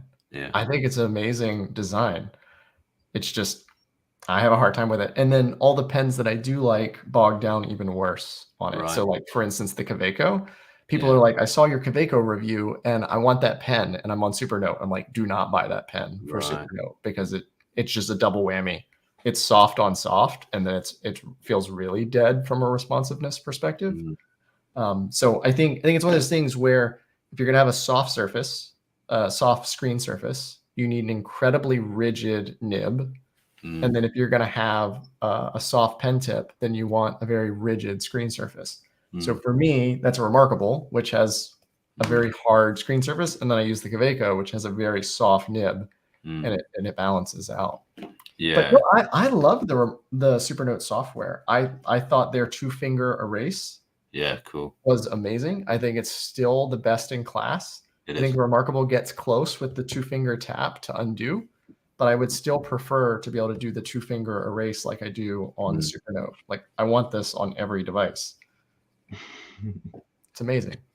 What about the lack of front light? There's a couple of people asking about that. Yeah. So I mean, I think the front light is a big thing. Again, this is why my first purchase was a Note Air 2 Plus, because it had a front light, it could do Kindle. And so I looked at all 3 devices before I chose a first one. And yeah, the lack of front light was the issue with the Supernote, and the lack of front light and the lack of Kindle was the original issue with the Remarkable. At a certain point, I realized I was better off with 2 devices. I can pair a Remarkable 2 with a Kindle Oasis that I already have for nighttime reading, which was the primary place where I needed the backlight. And I can have best of breed writing and focus, and then arguably best of breed reading of Kindle books on a Kindle device. Interesting. The other thing is somebody's asked about drawing on the Supernote. That is the one that it's not for that. It's not for that, exactly. It is. Their slogan has always been for those who write, and that's the thing. It doesn't even pretend. Sketching. I mean, yeah. I think if you're replacing a paper planner, this can replace that the best of all the devices, especially with the linking and the getting around. Yeah. Or if you're just sick of it having to buy a new bullet journal every month or so, or every quarter, because this can be such a good for journaling. It can be so good if you go all in with it and you build tables of contents, and you link, and it can be a real pleasure to move around and to just to experience the joy of writing on it. And the handwriting recognition is excellent. The screen share is excellent. Yeah, they added screen sharing, and it is so good. It is just. I was just wondering, like when Brendan, you mentioned like, oh, it's the Remarkable has the best screen share. You still require the app. Here, you don't even need a dedicated app. Everybody has a browser, and then you just type in your IP. And here's the thing. For me, the biggest benefit of the Supernote screen share, a huge benefit over Remarkables, it does not go over anyone's cloud. So your data is self-contained, and you can screen share even while not connected in a LAN environment, which means for those who don't know, it's a local network thing. So it doesn't go over any servers. This is just within your own network. So as far as professional organizations go, Remarkable cannot be used because of the cloud stipulation that most of its services have. It cannot be used in certain professional environments that require and that have security concerns, such as we do not allow any data that is proprietary to go through any third-party servers. And that automatically disqualifies Remarkable for that use case scenario. Not true for the Supernote, for example. So because the Supernote can, if you notice, you have 2 buttons. You don't need to be, you can be hooked up on your Wi-Fi, but you don't have to have access to internet to actually have screen share on that local network. So your Wi-Fi has to be on. You have to be hooked up to the router, to the network itself, but you don't have to go online. And I think it turns it on automatically, if I'm not mistaken. Yeah, they fixed that. they fix these things. So they fix tons of things, but that's one very important consideration that, and books, of course, cannot do any of that. Although one thing I will say, as much as I do love the Supernote software, and this may be ignorance on my part, I hate that I have to remember to press sync. This Sync, threw yeah. me off for so Yeah, long. I get it. I just want it to auto sync. I don't want to have to think about it. But would you want to do that because it's kind of drains your battery and things like that? Or no. As far as that's Supernote, I think what you need is an option, so that you can turn it on. And I feel the same way Auto-sync about on the or off. Remarkable. There are times when I want the Remarkable to sync, but it only syncs when you close the document. I wish I had a manual sync No, button. they fixed that. They fixed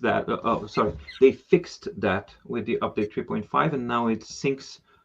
Now it syncs while you're in a document. So I was about to ask you, how are you enjoying your improved synchronization with the documents in your desktop app?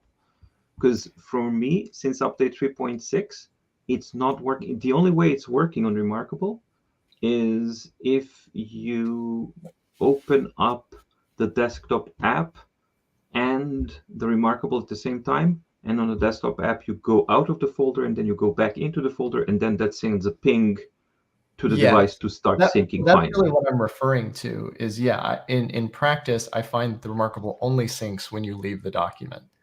And so I wish if I was mid-document, I could open my toolbar and there'd be a sync button in here. Like in this export, why isn't there a sync button?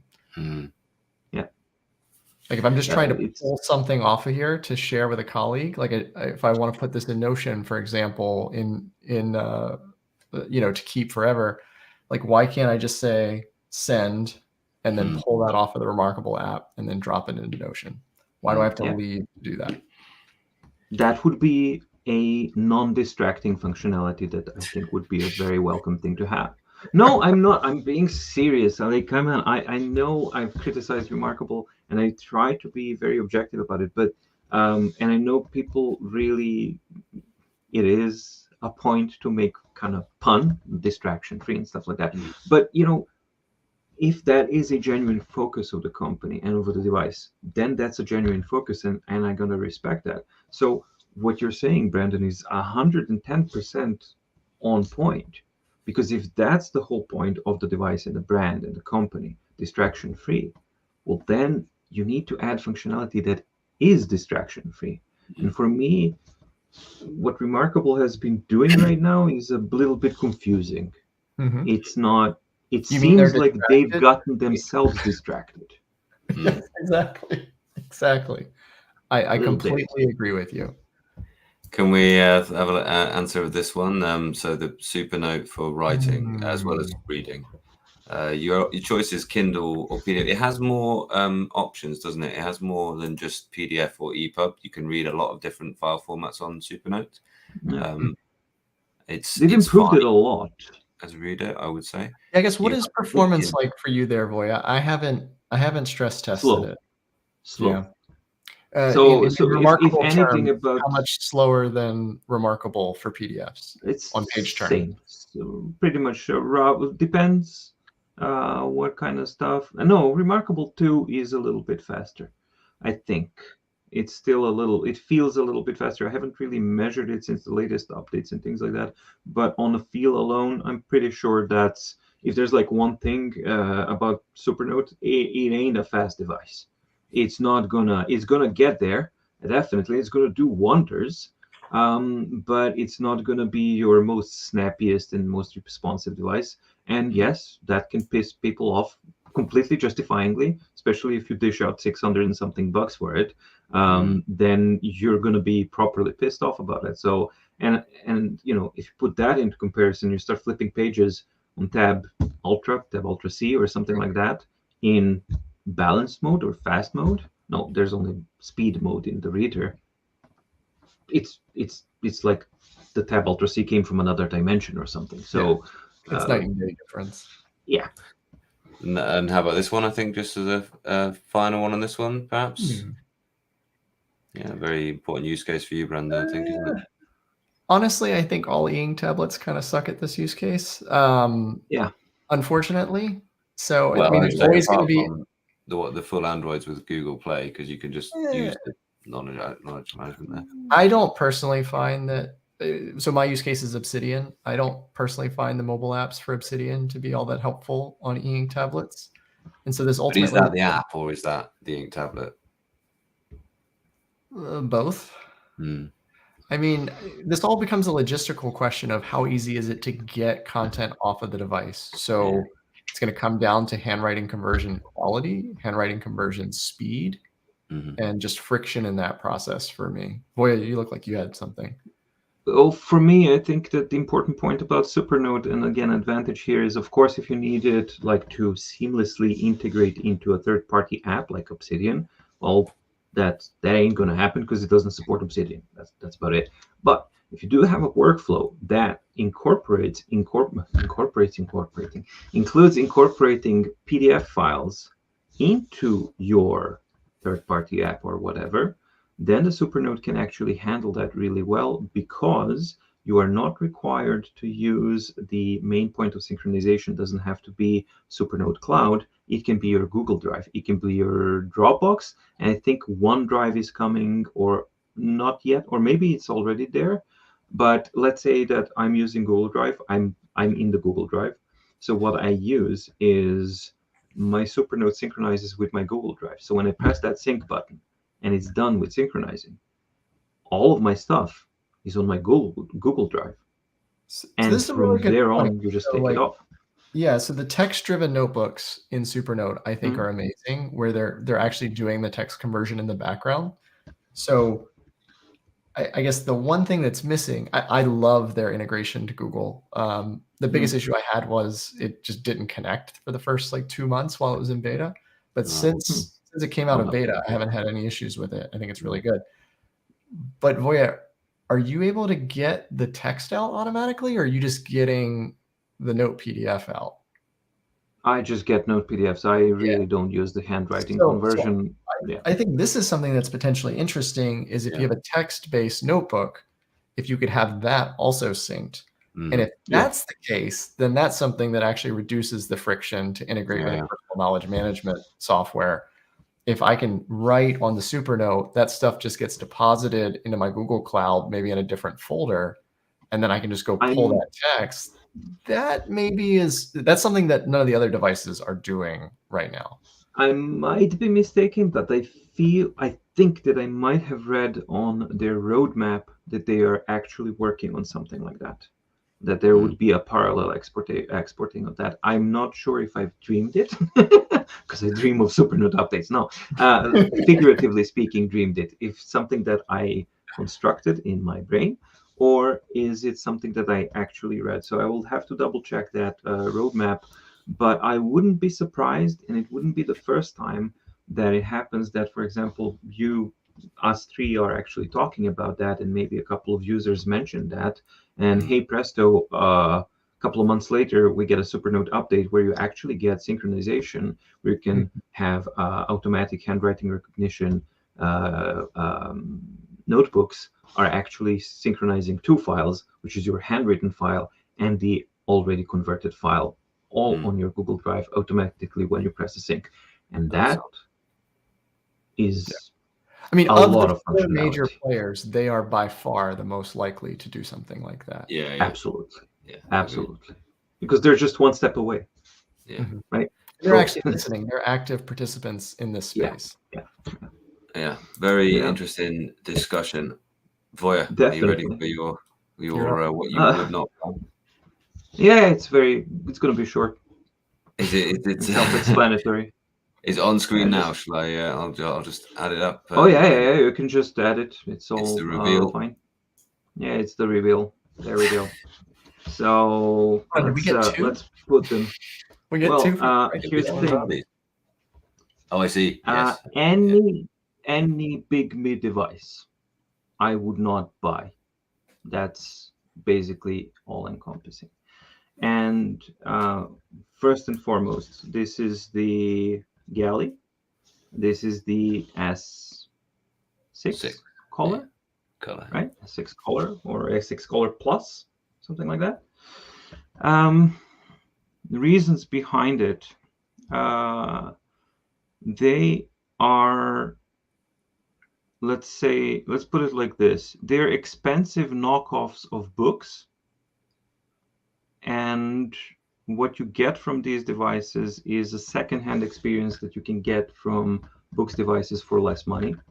Mm. And the policy of this company is such that I cannot in good conscience recommend any of their devices, no matter how good they might be, simply because,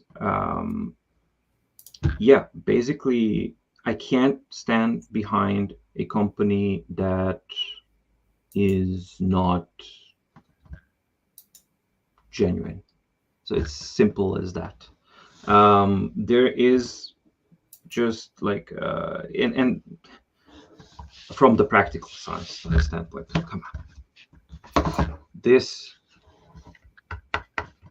$460 is S6 Color Plus, all plastic, really scratchy, nice kind of feel for the writing.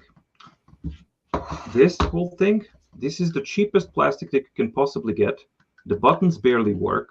I haven't gotten to that part. I've started testing it, and it's just bad. It's like really, really bad. What was done with the Galley?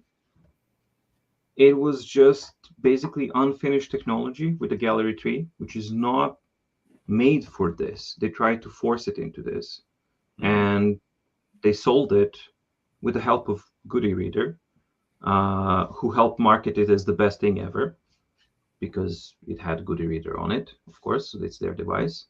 But this is an expensive device, and a lot of people paid a lot of money for this device.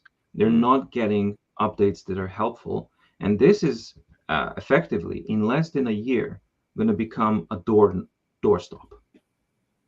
And I can't be okay with that. So I can't be okay with a company who's okay with creating, creates this and launches this in what was it? January? It started shipping. No, March of 2023 it started shipping. Let's just get the timeline here. March 2023 they start shipping this out. What is this? Came out in July, something like that. So March, April, May, June, we didn't even get to half a year, and they launched another device that is directly murdering this one. This one becomes completely obsolete. So what about the users who actually spent money on this one? Now you have 5 months later, you have this replacement, which does some things quite well. I have to be on. I'm totally honest. Does quite a lot of things really well, but in their own words, is the acceptance rate of the Galley was low. So therefore, we decided to replace it with this. I get it from their business perspective, but my question again is, what about the users who spent a lot of money on this device? They didn't get even 5 months out of it. And let's not even get into the whole Goody Reader thing, because that's a very, very different and a much bigger story. But this is also a company that's totally okay with having a channel represent their devices as the best thing ever. Now, as much as I tend to criticize, for example, Remarkable spending millions of dollars on their PR campaign, they don't lie that blatantly in their PR campaigns. They do not misrepresent their products or anything like that. Galley 3 was misrepresenting colors, how they were actually presented in promotional materials. In Goody Reader's review, content was avoided that didn't show certain colors that were not favorable to this. And then you end up with a device that has different latency depending on which color you write on. And the differences are threefold. We're not talking small differences. We're talking about between 40 milliseconds and 90 to 100 milliseconds latency depending on which pen you actually take. Not a cheap device. In 5 months, it became obsolete. And how did it become obsolete? By their own product that they launched to kill it off. And I'm sorry, when a company actually decides to do that, a lot of people justly criticize books by saying, hey, you're just rolling out so many new devices, etc., etc. This is far worse. This is the worst example that I've actually seen on the market of actually I'm just going to pose a question again. What about people who bought Gallery 3? That's just not okay. So for that reason, and my interaction and some internal knowledge that have gotten with the interaction with Pygmy, that's my choices. Like, I would not buy Pygmy products. So that would be step number one. Step number two, I would not buy smart paper. Lenovo smart paper after kids sales pitch, absolutely would not buy that. That's for sure. And I would not buy. I bought my Tab Ultra C, but I would not buy it again. I'm sorry, I bought my Tab Ultra. Yeah. I wouldn't buy Tab Ultra if I was purchasing now and I wasn't expecting to see what new devices are going to come out. I would probably purchase Tab Ultra C, simply because yes, it has the same negatives, but somehow there's something about it for me personally that kind of aligns a little bit better. But Tab Ultra, no, I wouldn't. And I think I'm gonna surprise people with one more thing as well. And now I'm gonna get a lot of boos. Well, hold on, before you do that, I mean, the Tab Ultra also had a short life. They were quick to replace that with a C. Yeah.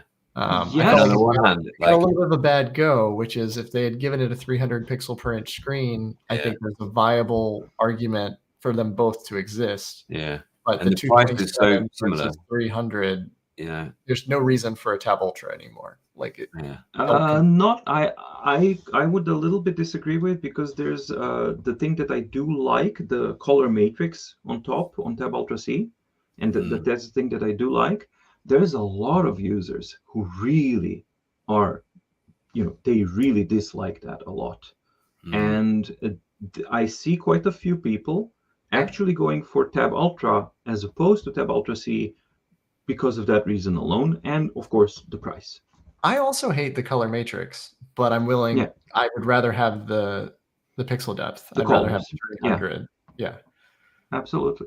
So, but that's a really, really good good reason, and that's one of the things that also pissed me off as well with the Tab Ultra, which was like, so yeah, that one's like made kind of obsolete, but not, was it? So this one came out in October, so that was November, December, January, February, March. I think it was 6 months. Yeah. So something roughly the same kind of thing, but it didn't make it completely obsolete. So it's very close, but not a complete obsolete thing. No. In this case, this was like a complete kind of thing. So that kind of struck a little bit harder. But is there anything on that, or anything on that gallery screen that you're just like, oh yeah, this is actually really good? Is there any content that you look at when you're reading or anything? Because obviously the gallery is a different type of color technology. Is there anything that really does look great, and you can excuse the slow refresh rate, and you really are? Yeah. If I expect a slow refresh rate and things, it still has dithering and things like that, and it's just not. It's not pleasant to look at. And is it a software thing or is it a hardware thing? Because I mean, no. Look at the darkness of the screen. Mm-hmm. And of course you're going to get the darkness of it. It's a little bit brighter. This is in front of an Ultra C though. I don't know where my Ultra C is. Here it is. I don't disagree, but we got to give it an apples to apples. Yeah. So there we go. So Tab Ultra in the behind. Let's turn it off so that there we go. White. Let me just see if it has front light on. Yeah, it does. Turn it off. Yeah. So we got Tab Ultra C, Galley. So it's Galley is a little bit brighter, somewhere in between these two. So yeah, you have that, but honestly, it doesn't have a black color. I don't know if it's. Oh yeah, that is really distracting. It's navy teal bluish. Wait, the auto rotation. Yeah, there we go. I don't know how much the camera can pick it up, but in real life, there's no black color on Galley. It's really dark, really dark blue. And so is that blue dithered as well? Like, can you see it as a combo of multiple pixels? No, not Okay. really. That one's actually okay. So it's okay, but it's kind of distracting because there's no black color on Galley. Yeah. On So that Vincent display, Van Gogh would be Buy happy the with Galley if you really like a blue pen. that. Because Van Gogh famously didn't use black paint, you see. So this is well, that's fine because black doesn't exist in nature, of course. Yeah, and so you know maybe and that's what that technology was designed for. It was designed to be refreshed once, left on that image for hours or days, and then change it. You know, and it would take 3 seconds to change, but it wouldn't matter because it was just essentially like a gallery. The E-Ink were trying to design something, and it is used for that for wall art, for you know, posters in cafes, for menus on the side, and it probably is excellent for that, but it just was never designed to be an E-Ink tablet. Yeah. Question for you guys. Do you guys have Tab X? Kit, I think you have Tab X. Yeah, I have Tab Brandon, X. you have Tab X? Yeah, I have Tab X. I love it. Do you love the image quality? Well, no, it's No. I mean, it isn't as good. It's even less than the Remarkable, right? It's like 201, right, or something. So for me, it's 207. It's 207. Right. So for me, the surprise was I was taken aback by like, finally, I'm going to buy a 13.3-inch device, and it's GPU, dedicated GPU enabled, and it's super fast. And I bought it after doing the review because I loved it. But then I started to compare it with the Tab Ultra, and the ghost refreshing performance, cleanliness, and image clarity. There's a huge difference between how the Tab Ultra and Tab Ultra C perform and actually the Tab X performs, and that's something that kind of bothers me. I can't. As soon as they added the GPU or whatever that new GPU-based algorithm is, it's night and day difference. Like the Boost devices. Of course it is. And this was just before that, in my opinion. No. No, this was with the GPU. Okay, well, that doesn't feel nearly as smooth to me as the Ultra-based devices. And that's my point, because the Tab X is supposed to be, it is the same Tab family of devices. It is GPU enabled, and definitely it's better than the old 13.3 inch Max devices and Lumi devices. Absolutely, but it's not the same category of performance and what you actually get with the with this one. So that's something that I'm under question mark with this one. Would I buy Tab X again? I recently done a video on drawing on it. I think it is if you want a black and white sketchbook, I mean it is fabulous. It is a special device, but it's not without trade-off. I mean, if I could wish for what I would want, it would be a Remarkable Pro, which is a 13.3-inch Remarkable that's running 300-ish pixels per inch and is just like the Tab X. Like that would be, again, I would be curious to see what Remarkable would price that at, but I would pay an arm and a leg for that because that would be my perfect device because I'm predominantly at my desk. That it would sit here at my desk constantly. And the A4 format is just very freeing. Well, I mean that's why I run my Remarkable in landscape. Is it gets me closer to that, and then you just vertically scroll. Now then I ran my scroll makes sense. I ran my Tab X in landscape, and that was also amazing. Yeah, you can have half of it, which is almost the size of the screen on the the Remarkable. Yeah, I do like it when I do properly use an A4 device or a 13.3. I do enjoy having There's that nothing space. like it. Yeah, Mhm, mhm. even back to the good old paper. I think we are into questions. Any more questions on Boyer's one there? That was really insightful, really interesting. All of it, you two really enjoying it. And I think we've got some really interesting questions to have a little look back on. So let's have a little look through that. This is quite a hard one at first. Most favorable or unfavorable warranty policy. It's interesting. Don't you get a extended warranty with the Books Connect? That's correct. Am I right? Remarkable Connect. Remarkable Connect? Yeah. You do. That has to be the best. But it doesn't cover incidental damage. So I think I mentioned this in a recent video. It's not Apple Care. Don't treat it like Apple Care. Right. It's really just a factory warranty. If you drop your Remarkable, they're still not likely to cover it, even with the extended warranty. Yeah, and I know the books even say you're best to go buy from Amazon because they have excellent return policies and they can just handle it in your region so much better. I don't know if I can comment on many of the other ones. I know Remarkable also have 100 has a very similar kind of thing, which is not really like fairly standard stuff. So nothing really to write home about. Yeah, I mean, I guess let me start by saying I've never had to return any of these devices, but the Kindle Scribe is probably the easiest one to return. Yeah. And you get the benefits of a big company like Amazon. But ultimately, I don't think the warranty policy is amazing on any of them. So just hope it doesn't break. Good, but I think that's really kind of the situation we're in.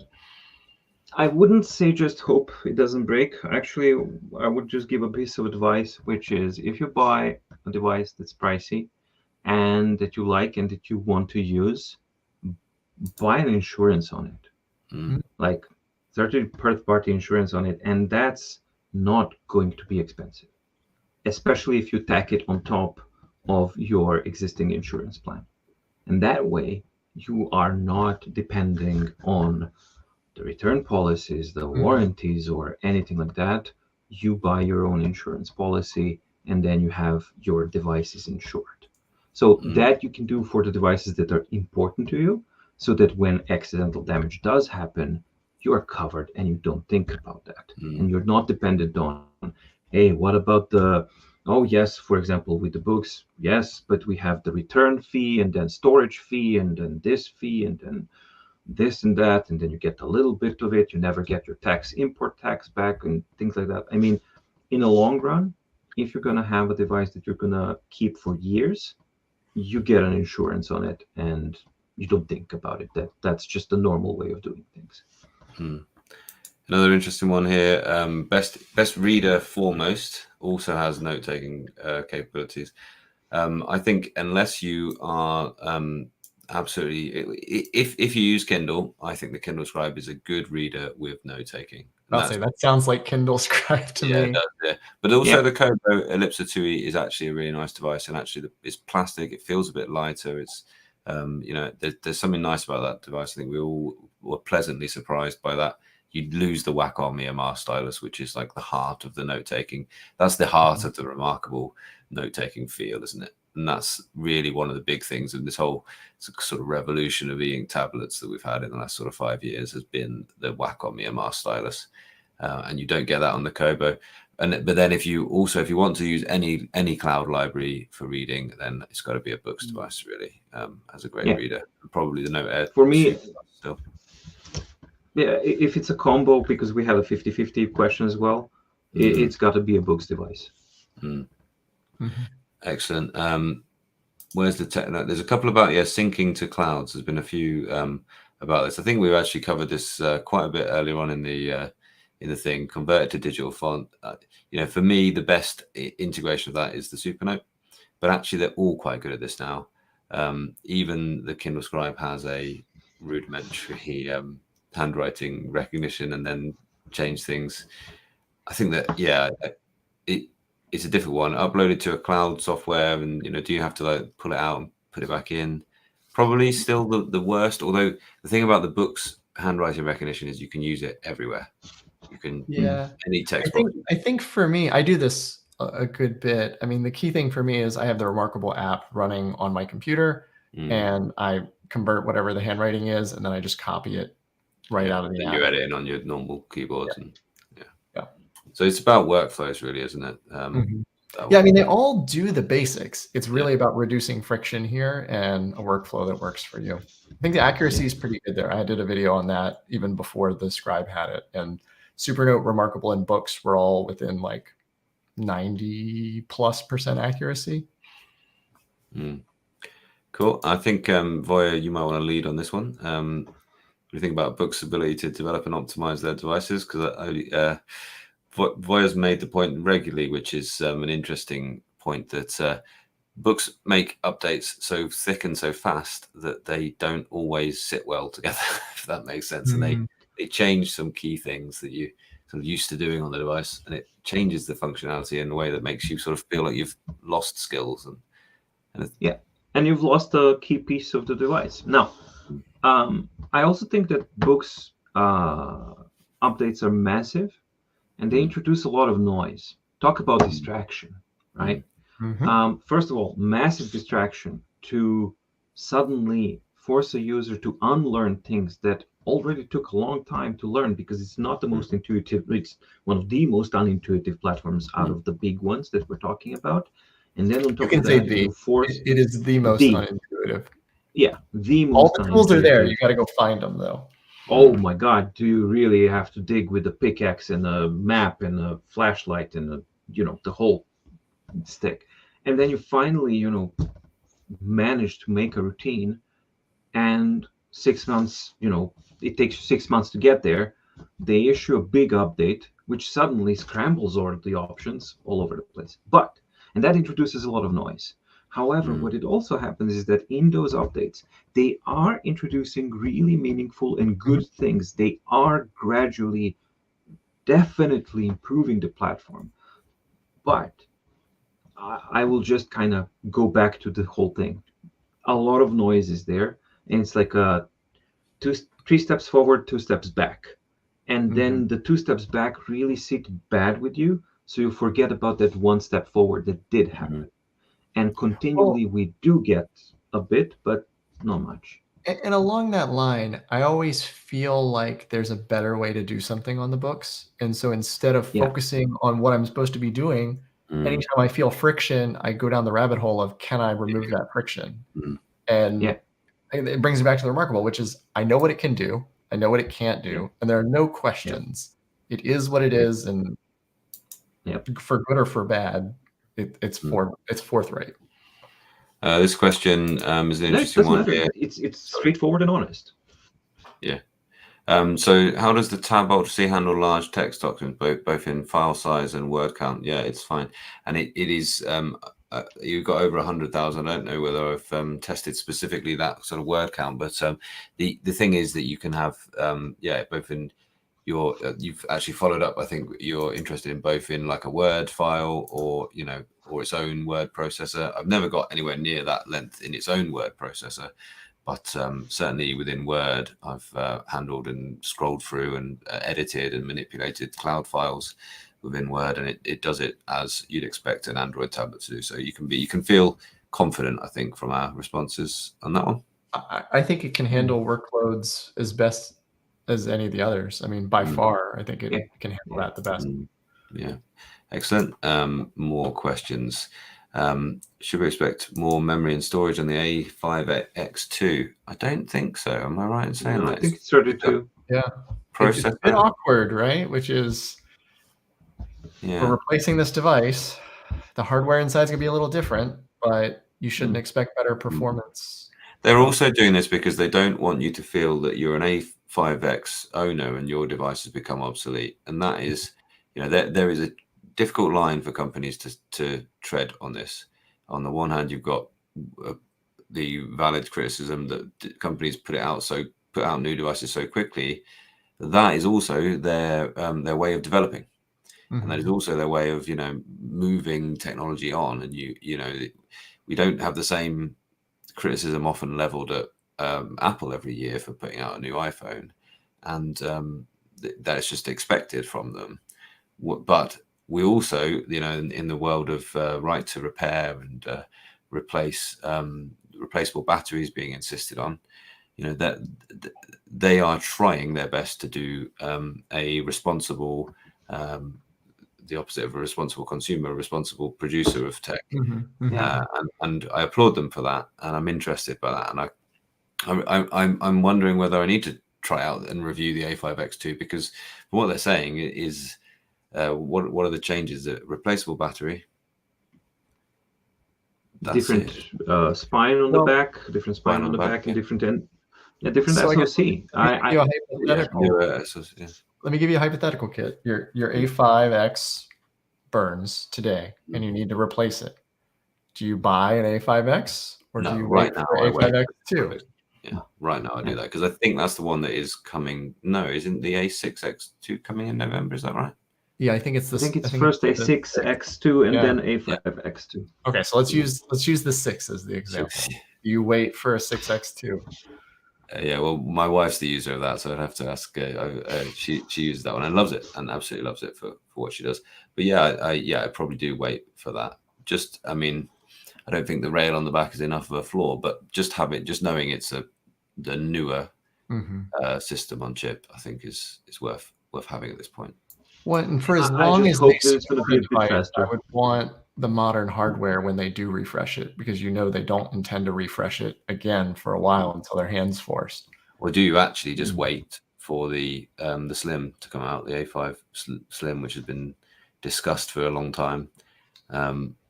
Or there was a couple of comments about A4X, which could be an amazing device. Could be absolutely. That's the one to wait for. Yeah.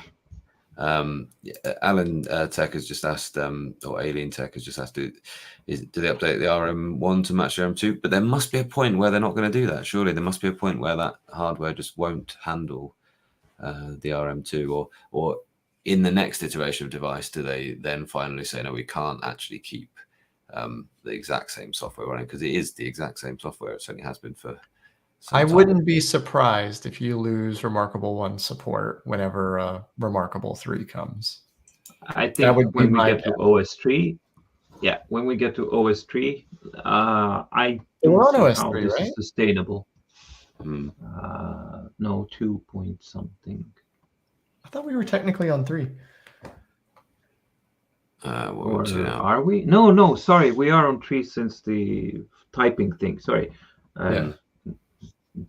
We talked so much about 3.7.0.1. So when we get to when we get to the 4, sorry, it's 11:27 p.m. So I'm a little.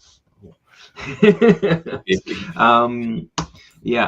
when we get to the next big iteration, I think they are probably gonna drop it, because I honestly don't think this is sustainable from a business perspective. And they've kept it at this point for 6 years, updated to the latest OS.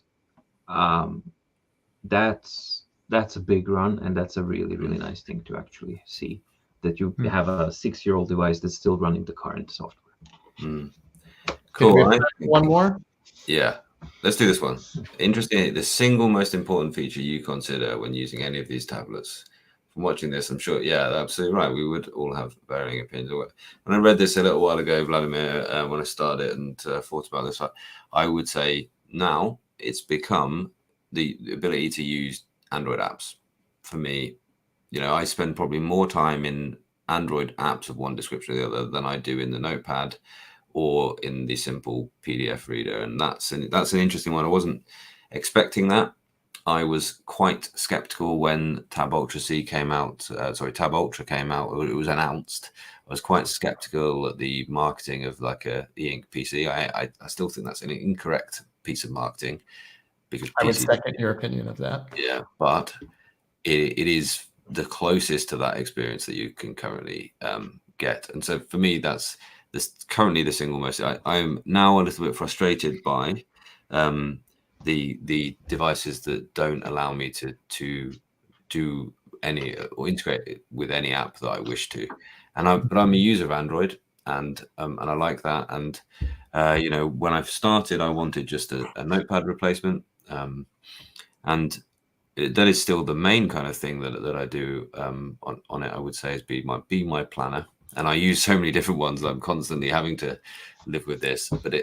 But I'm always using my Tab Ultra C at this point because I'm always wanting to do productivity things on Android apps on an e-ink screen because of the benefits of e-ink screen that we've talked about quite a lot. It's just such a pleasure to use.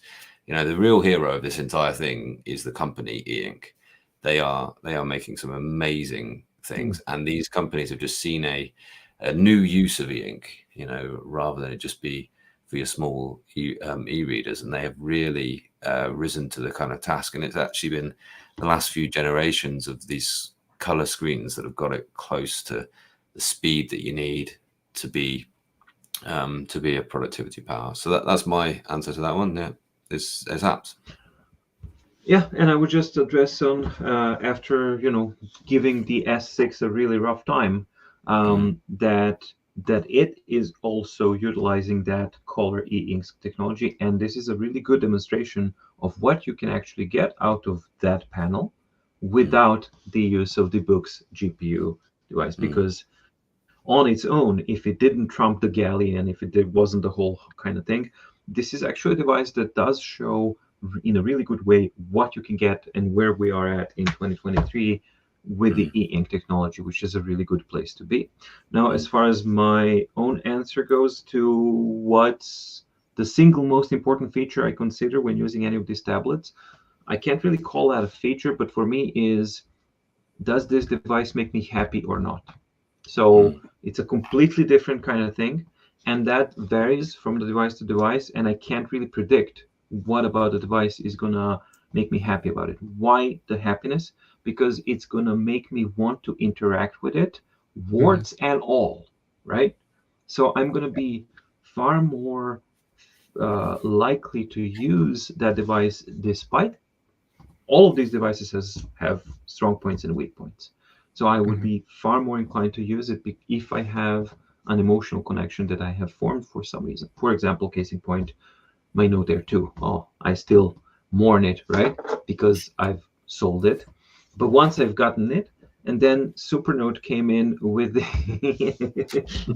Supernote came in with the added stuff with the titles, or now they're called headings and link, and then I started using that, and then you start actually forming a different type of set of memories that I've built while using this device, and that becomes a familiar, homey feel.